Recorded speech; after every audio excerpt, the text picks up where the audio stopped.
কথা বলার সঙ্গে সঙ্গে ওয়াজিকে বললেন, তুমি যদি একবার আল্লাহর হাবিবের সামনে চলে যেতে পারো, হয়তো আমাদের দ্বারা না, আল্লাহর নবী তোমাকে ক্ষমা করে দিতে পারে। তুমি দেরি না করে আল্লাহর নবীর সামনে তুমি চলে যাও। জোরে বলুন না সুবহানাল্লাহ। আল্লাহর নবীর কাছে যখন গেলেন,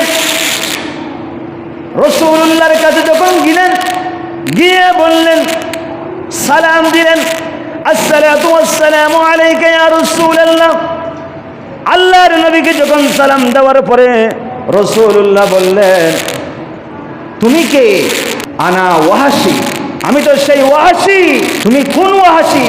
ইয়া রাসূলুল্লাহি ইয়া হাবিবাল্লাহ, আমি তো আপনার চাচা জানের আমির হামজার আপনার চাচাকে শহীদ করেছে উহুদের জমিনে, সেই ওয়াহাশী আমি।